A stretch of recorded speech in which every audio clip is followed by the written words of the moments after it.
Hey everybody, thanks for taking the time to join me today.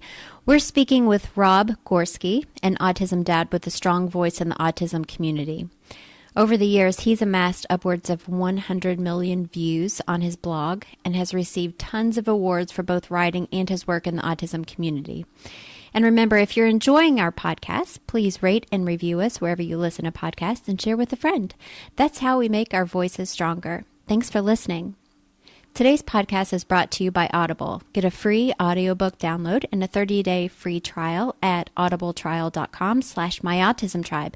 They have over 180,000 titles to choose from for your iPhone, Android, Kindle, or MP3 player. Welcome to My Autism Tribe, a community of advocates that are linked by autism but bound by strength. This is a time to find our sounding board and shoulders that help us carry life's load without the fear of criticism. We give and receive. We nurture and empower. I'm your host, Susan Scott. Today's guest is Rob Gorski. He is the proud dad of 3 amazing children on the autism spectrum. He began a blog in 2010 as a means of coping with everything that was going on. The raw emotions, true happiness, and heartbreak. He's brutally honest, which I absolutely love. His mission to show others of similar circumstances that they're not alone is definitely something that I can connect with, as most of us would agree. We want to make a difference. We want the best for our children. We want the whole world to know just how much compassion we have for the autism community. It can be exhausting, though, leaving us questioning how to take care of ourselves, too. What does self-care look like, and what can we do about it? Please welcome my friend, Rob Gorski. I am so excited to introduce everybody to you. You're just, I know, an amazing dad, and I just want everyone to hear your story because it's really, really powerful. Well, thank you. I appreciate you having me on. I'm Rob Gorski. I'm a dad to 3 kids who happen to be on the autism spectrum. My oldest is almost 20, which makes me feel crazy old. My son just turned 6, and I feel like I'm old. Oh, I know.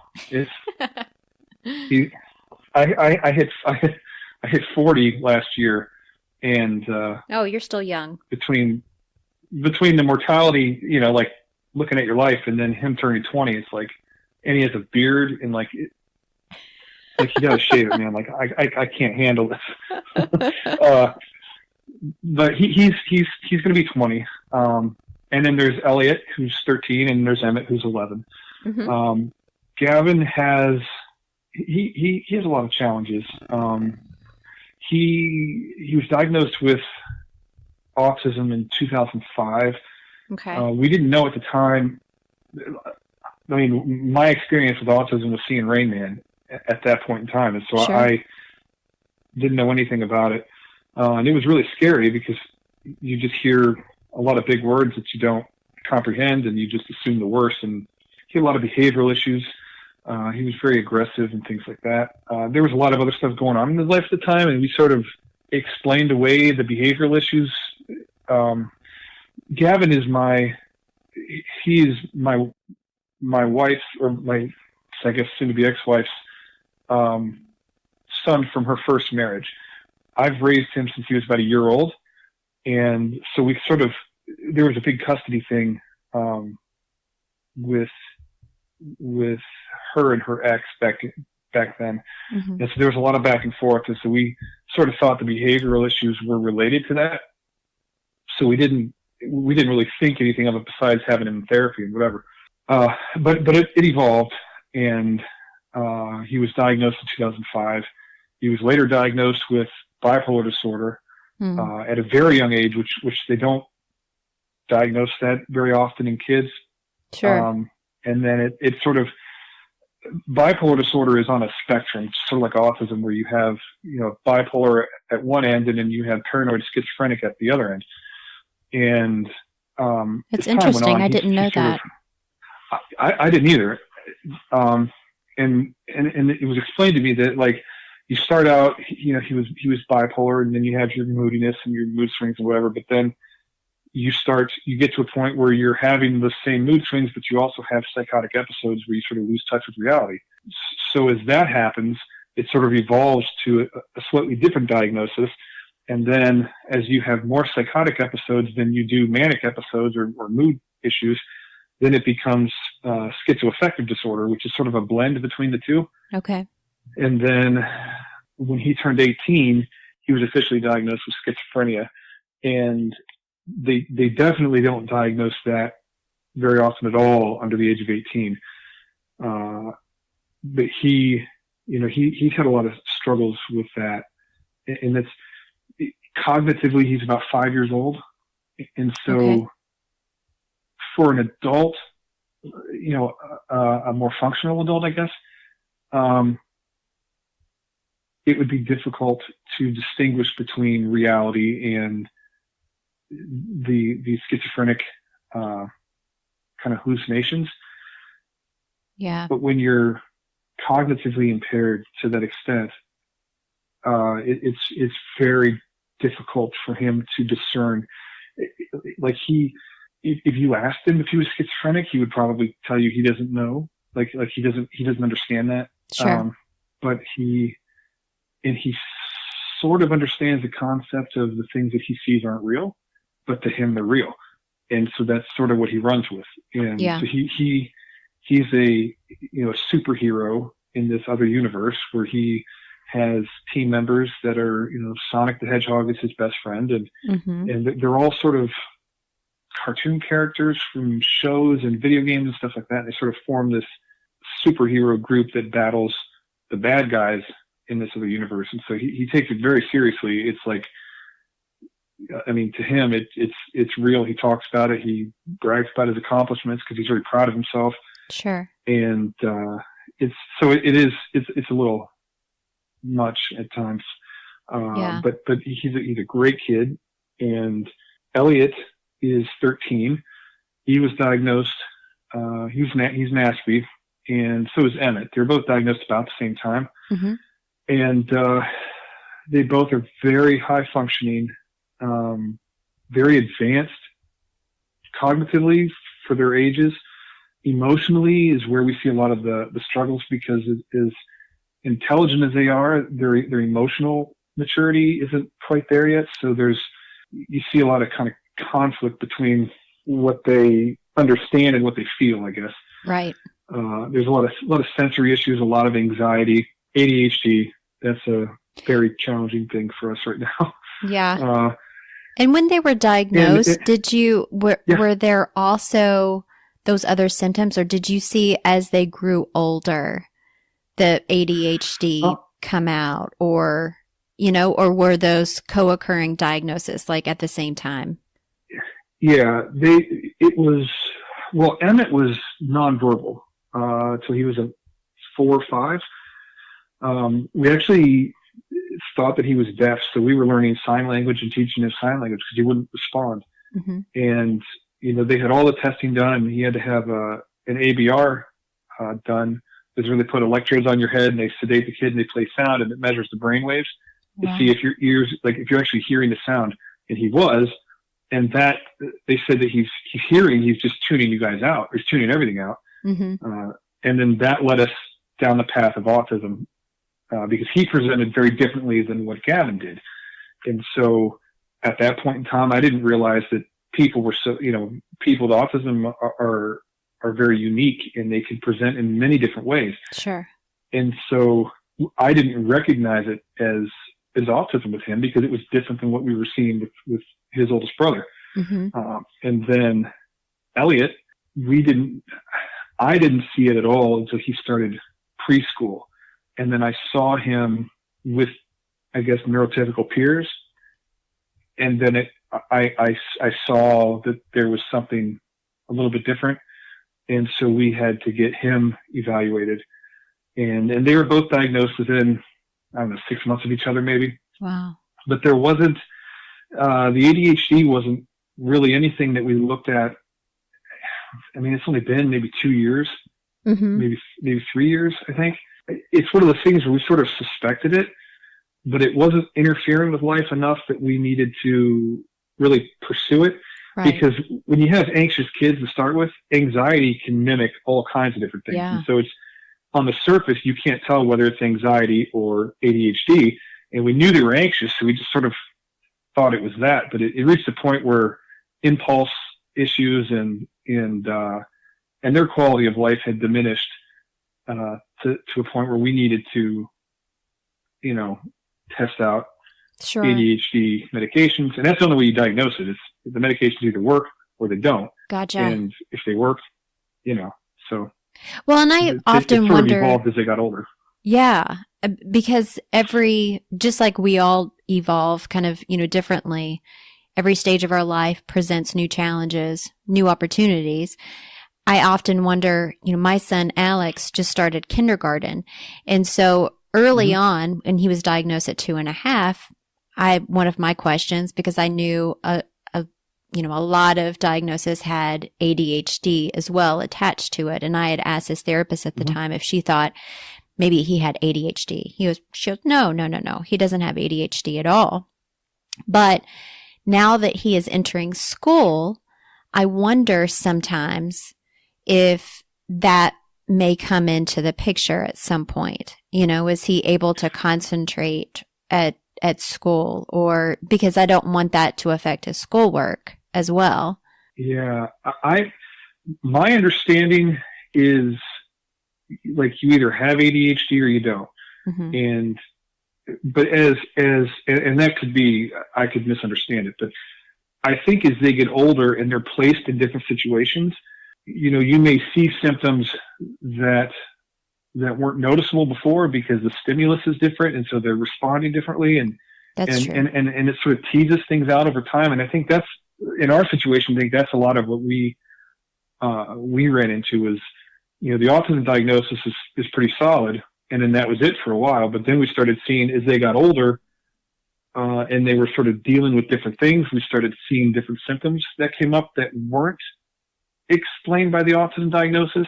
And we just observed for a while, and they're in therapy every week anyways. And it just got to a point where we're like, we really need to, once they started having issues in school, like too fidgety, or they couldn't sit down, or they were having difficulties focusing or paying attention, then it becomes a quality of life issue for them. And that's when we really pursued it. And right. We started them on ADHD medications, and it improved. Awesome. So it is sort of an evolution. You kind of learn as you go. And for you, so you're evolving at the same time as they're evolving. It's all of these different challenges present themselves differently to you, and you react differently. And having 3 children on the spectrum, I have one, and I know that the challenges are very, very real. And with each kid's, different challenges, and how they're presenting themselves, all of it can be daunting. And I know myself, I lay in bed sometimes at night just thinking, okay, what did I do wrong? What could I have done better? Because we're raising human beings. I mean, that in and of itself, sometimes I have a hard time wrapping my head around, because we want the best for them. There's a lot of gravity to just thinking about that. Like you're not just screwing up a cake in the oven or something. Right. You can't redo it. Yeah. That's a lot of pressure that we put on ourselves. Yeah. And I understand what you're saying. And I've struggled with that myself in a lot of ways over the years, and sometimes even currently. And one of the things that I try to do is I focus, I force myself to focus on the things that I do right. Because I know that they're still alive, and they're happy as much as they can be right now with everything that's going on in their lives. They're doing well in school. They are polite and courteous, and so I at the end of the day, I must be doing something right. I may not know what that something is, but I need to keep doing what I'm doing because something is making a difference. And well, they sound like incredible kids. They sound like incredible kids. They're for all of Gavin's challenges, I had to pull him out his freshman year in high school because he has a lot of health related issues too. He has fragile health along with the other sort of, well, the autism, and then the other, there's mental health issues as well. And he, if you talk to him, we're at a point where if you talk to him, you would know that something's different. Whereas when he was younger, you wouldn't know unless you spent a considerable amount of time with him. But as his body aged, all those other things stayed the same. Right. And so there's things that seem out of place, so it becomes more obvious. But he is very compassionate. He constantly, 10 times a day, he's asking me what he can do to help. Aww. And as annoying as it gets, because it gets annoying, just because he's a talker. Yeah. And so he likes to narrate his life, and yeah, I swear that it could be used to interrogate people. There's a strength in that. Yeah, I mean, it's just, but it's nonstop and it wears on you after a while. Sure. But he always thinks of everybody else before himself. And there's a lot of, adults out there in society that are whatever, that don't even give a second thought to how people feel. Right. And so I think the things that matter in life, he has in spades. And, that's awesome. He's going to have challenges, but he never quit. He never complains. He never quits. He just keeps going. It's like a little, the engine that could, right? That's awesome. That story. Yeah. So yeah. Our kids are so resilient. They're so strong. They're so compassionate. And sometimes people can't see that because they see the diagnosis first. But I know Alex is just the sweetest thing, and he feels very deeply. And I wish that I could feel sometimes what he's feeling, because he feels very, very happy, at times. And then I also know that he probably feels like he has the world on his shoulders too. So I have to be aware of that so that I'm able to help him navigate life, because life isn't always very nice to us, and helping him try to cope with those things. And granted, he's 6 years old, so he still has a long road ahead of him, hopefully, but just be there. And someone told me one time, they're like, Susan, the most important thing that you can do is just to love him. Just to show him that you love him, and everything else doesn't matter. So I thought, okay, so a lot of times I just kind of keep replaying that conversation that I had with a friend, and it's been really powerful. Self-care comes up a lot for me, because I am very, very quick and always 24 hours a day, 7 days a week, 12 months out of the year, loving my son. And I find sometimes that I'm not loving myself enough, or sometimes not at all, that I'm just constantly giving. And it really, truly is a second, third, fourth thought to everything else that I'm doing. And I know that, we've talked a little bit before we started recording that, that's, I think, a struggle, a challenge for any parent, to try to find that self-care routine. And I say routine, I almost laugh about it. I'm like, there's actually a routine with that, because it's like, okay, I'll maybe do a self-care once a year, but how you have 3 kiddos on this spectrum. And so how are you doing that? Well, or not doing it. That's something that I've focused a lot on in the last year or two, was self-care, and in talking to my readers and my listeners about that, because one of the things that it took me a long time to realize was just how stressful my life is. And I think when you're caught up in it, you can't really see it for what it is. Yeah. And I think that's, for me, I think that can be very dangerous, because stress can have a profound impact on your physical and emotional health. Yeah. And the stress that autism parents feel, they've had studies. I don't know if you've seen the studies where they compare the stress of autism moms to that of combat soldiers. Sure. And it's not, I mean, it's not, obviously it's not the same thing, but it's the idea that you're constantly on alert. Even when you sleep at night, you're sleeping with one eye open and an ear to the floor, because you can never let your guard down. It's constant. And we can become so wrapped up in that we forget ourselves. We lose ourselves in the process, and, our health suffers as a result. And long-term chronic stress can have all kinds of negative issues, negative impacts on your body. And for me, depression is a big thing for me. Mm-hmm. And the more that there's this, as parents, okay, we feel like our kids have to always come first. Mm-hmm. It's sort of instinctual, and almost, it's like no matter what, the kids come first. And that's important. But the problem with that is that when you do that, it's not sustainable. Right. You can do it for a short period of time, but eventually you burn out. You give everything that you have and you never replenish it. You never put back into your emotional bank account, I guess. Yeah. And you just keep making withdrawals, and eventually you're going to have nothing to give your kids. And so, you have to be able to put back into yourself. And it doesn't have to be like, super elaborate, expensive, 3 days away from your kids kind of thing. It's just, it's try and make sure you get enough sleep, eat as healthy as you can. If you can get a break and go walking, do that, or put on your headphones and listen to music or a podcast or read a book, or something that you do for yourself every day that puts back rather than takes away.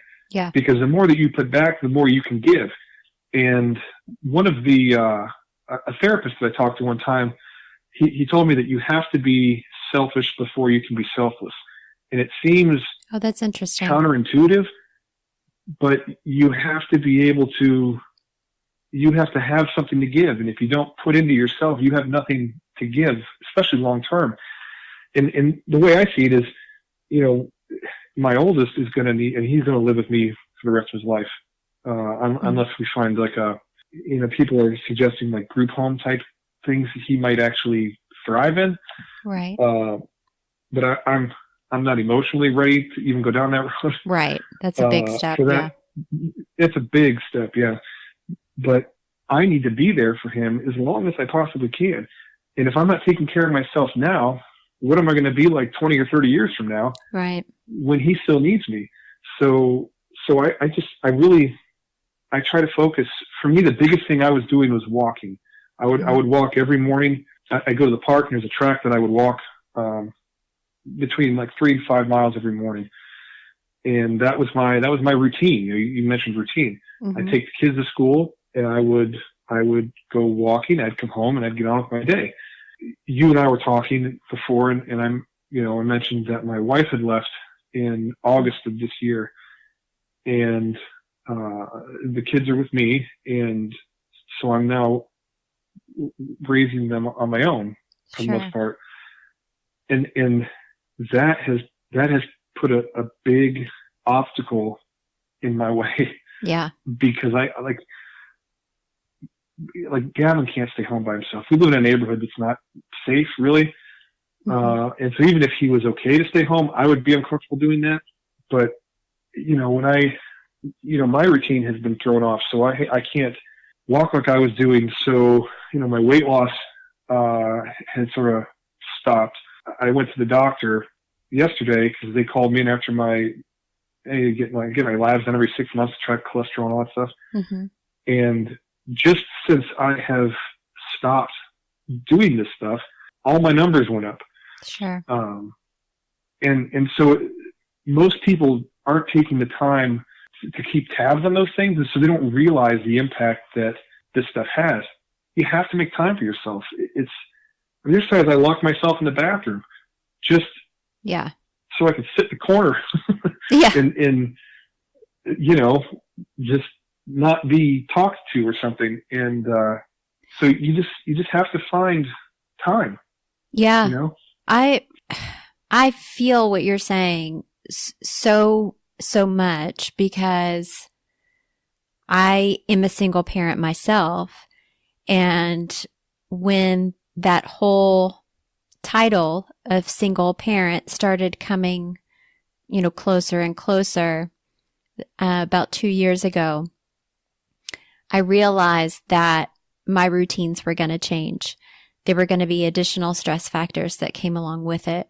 And it took, I would say, us a good solid, you're still early in the game, but it took us a good solid year, I think, before we established our new routine, like where we were consistent with it. Like, okay, this is what we're going to do. This is what our mornings look like, afternoons, evenings, weekends. And still, there are times where we're having to kind of negotiate some changes. But it took a while. And I have to say, whenever you have those really impactful things that happen in your life that aren't part of the normal routine, and we all know that children in general have sometimes a really hard time with transitions and just trying to grasp the larger things in life rather than what's for breakfast, what's for lunch, this is bath time. It takes time for everyone to adjust. And I have to say, honestly, that I think my son adjusted before I did, because I felt like I was in survival mode longer than he was. I was trying to keep things as consistent as I could for him, kind of like the smoke and mirrors kind of thing, while I was still trying to navigate all of the nastiness. Yeah. This has been it's been a part of my challenge in navigating, I guess, becoming a single parent in this type of situation. I did it before for 2 years, and it took a while for me to sort of get my bearings. And but the kids and I, like, we did okay. I made a lot of progress in life, and we ultimately reconciled for a few years, and then this came up again in August, and it's tough because I sort of found out about it as my kids found out about it, and so there was and I'm a very emotional person, right? So like, for me, marriage is a huge thing, and this was my best friend for 20 years. Yeah. I couldn't imagine my life without her, and I had to adjust to that while not allowing what I'm feeling to impact the kids in a negative way, because there's sort of a symbiosis, in a sense that we try to know what they feel, right? We want to know how they feel and whatever, but they have this innate sense.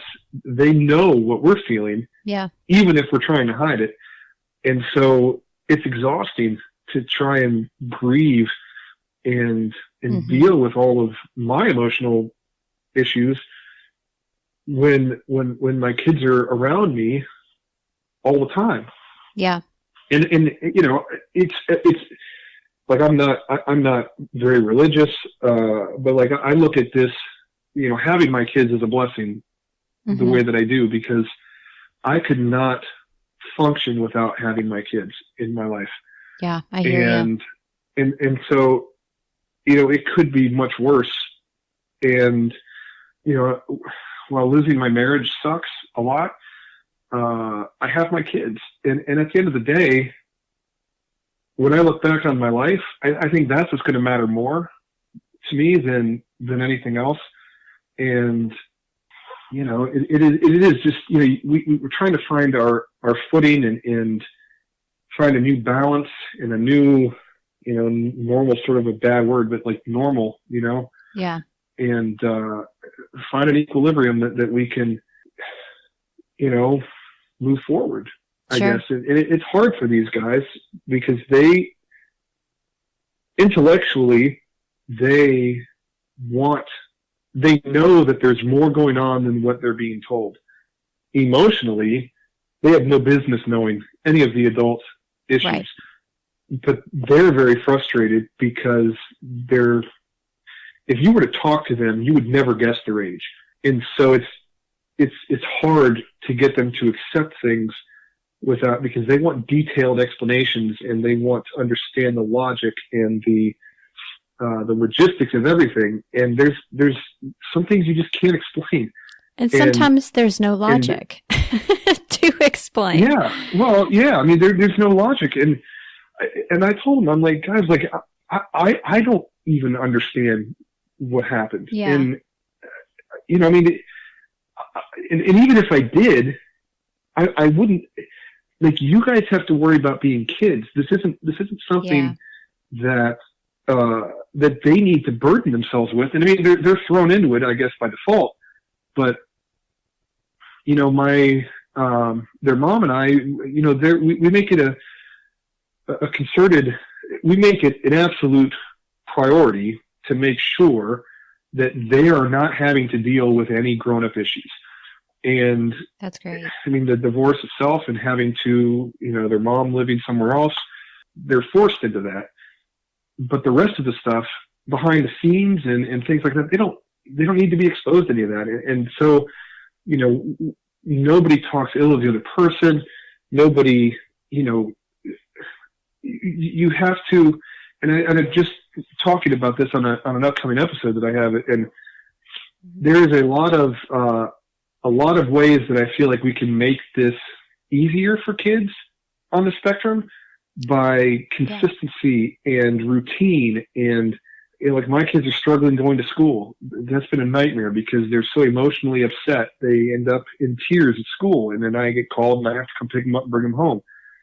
And they've missed quite a bit so far this year. Mm-hmm.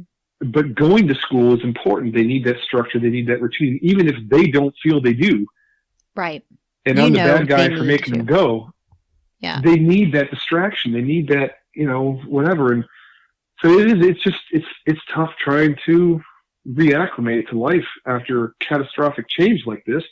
For me as an adult, I can't imagine how hard it is for my kids.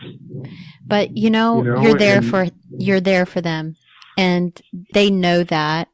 They really do. And even if they can't verbally express that, I know my son, when we were kind of in the thick of it, like I like to say, he had to be in the same room with me. And it was just being near me. It was just touching me. And even though we weren't exchanging words, we were there for each other. And I think there is such true beauty in that. And it all comes back to just home is where the heart is kind of thing. And love needs no words. It's just, I got you. And I think that's one of the cool things about us autism parents is that we have each other, we have each other's back, and without even having to explain anything. Like we were talking before we started recording, you're like, my brain's just frazzled. And I was like, totally get it. Totally get it. Been there doing that right now. Yeah. And so just as much as we care for our loved ones, it's important to care for ourselves. And that's why we all need to stick together. And I commend you for being just the excellent father that you are, and for stepping up and just being a great dad and just being enough for your kids. Yeah. And, you have a whole tribe here that's rooting for you. We're all rooting for each other. And that's what's really cool about it. And thanks for sharing some of the not so comfortable aspects of your life. And you didn't need to do that, but thank you for sharing and for allowing us to get to know you a little better. And thank you for your time. talk. Oh, my pleasure. I appreciate you having me on. Yeah. Well, if, I mentioned this blog, in the show notes, I'm going to attach, to the podcast.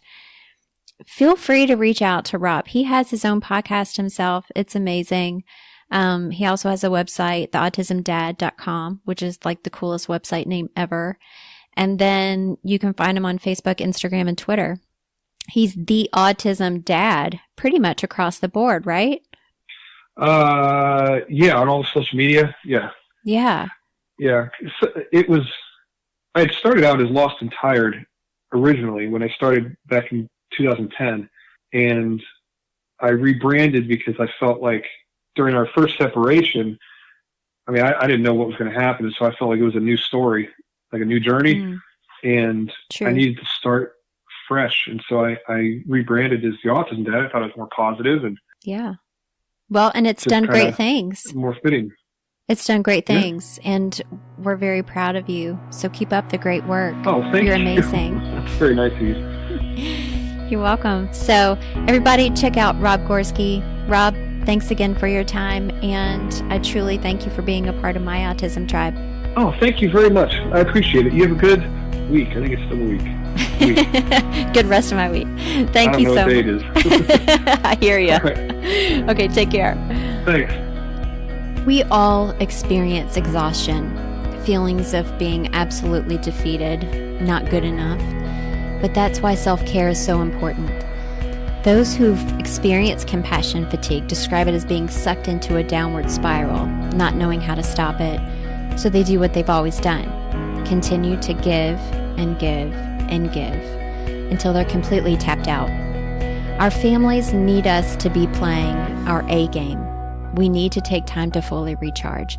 I'm making a commitment to everyone here to take better care of myself so that I can be even better for my son, and I challenge you to do the same. It's not selfish to take care of ourselves. In fact, it is needed. I expect everyone here to hold me accountable, and I'll be here rooting for you. Thanks so much for being a part of my Autism Tribe, and I'll see you next week.